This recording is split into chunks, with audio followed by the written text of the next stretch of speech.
Tuzungumze kuhusu Tanzania kununua umeme nje ya nchi, jambo ambalo limezua mjadala mkali kuanzia mwanzoni mwa juma. Kununua umeme, kuuza umeme, yote yamezungumzwa na mamlaka nchini Tanzania. Lakini serikali yenu inachukua hatua ya kununua umeme nje maalum kwa mikoa hii ya kaskazini. Nchi yetu Tanzania haina changamoto ya upungufu wa umeme. Tunanunua umeme kutoka nchi 3 tofauti mpaka hivi ninavyozungumza. Bila shaka kauli hizi zinakuchanganya. Utajiuliza, kwa nini Tanzania inataka kununua umeme nje ya nchi ilhali inazalisha umeme wa ziada? Lakini swali lingine, je, Tanzania inaweza kuuza na kununua umeme kwa wakati mmoja? Hiyo ndio ile sababu mufti ama critical zaidi ya kwa nini Tanzania wameona kwamba waendee umeme Ethiopia. Tanzania inazalisha takribani megawati 3500 za umeme kutoka vyanzo mbalimbali, huku mahitaji yakiwa ni chini ya megawati 2000. Iwapo Tanzania itauza umeme wa ziada, basi huenda ukatosheleza matumizi ya nchi jirani kama Rwanda, Burundi na hata nchi nyingine. Lakini hatua hii ya kununua umeme nje imefikiwa vipi? Katika awamu mbalimbali za uongozi nchini Tanzania, mamlaka zote hulalamika miundombinu mibovu ya usafirishaji wa umeme.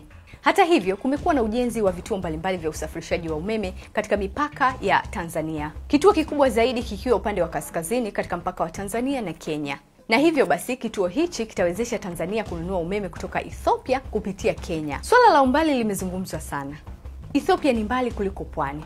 Lakini kwa nini umeme usitoke pwani kwenda Arusha? Nchi ya Ethiopia iko na competitive advantage ya kugenerate ama kutoesha umeme kiurahisi zaidi kuliko nchi zingine za kijirani. Ama ni rahisi sana kuchukua umeme kutoka kwa jirani kabla labda nchi ya Tanzania inapojitengeneza ama inapotengeneza utaratibu na mikakati ya kuensure kwamba umeme unagenerate katika sehemu zote za nchi ya Tanzania. Tunaona kwamba tukiingiza ule umeme pale, mambo mawili yatatokea. Kitu cha kwanza, ile voltage ambayo imeshuka sana, ukiingiza ile megawati 100 pale zitapanda. Voltage itarudi normal. Itarudi kwenye kiwango chake. Na ikirudi tu kwenye kiwango chake, ule upotevu wa umeme unaotokea kwenye mikoa ile wote tutauokoa. Na naomba niwaambie hicho tu nilichokisema, niwaambie positive effect yake. Ule voltage zile zikipanda, wananchi wanaolia low voltage wote watatulia. Kwa sababu umeme kwenye majumba yao utarudi normal. Na kwenye mfumo mzima utarudi normal. Hilo ndio jambo la kwanza litakalotokea.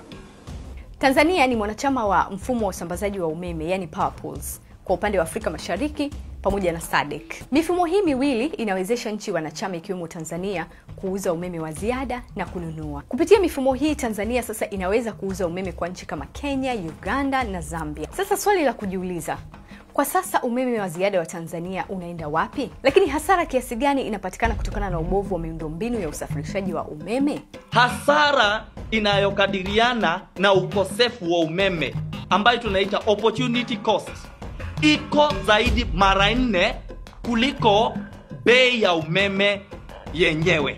Na swali la mwisho, je, vipaumbele vya mamlaka husika ni vipi? Kuenhance easy grid infrastructure. Grid infrastructure zenye tumekuwa nazo sana katika Afrika Mashariki ni zile ambazo tunaita kuku ama zile ambazo tunaziita zimekaa. Nikipeana example ama mfano na Kenya, infrastructure yenye tumeenjoy sisi ni ile infrastructure ambayo imekuwepo wakati wa mbeberu. 100 years infrastructure.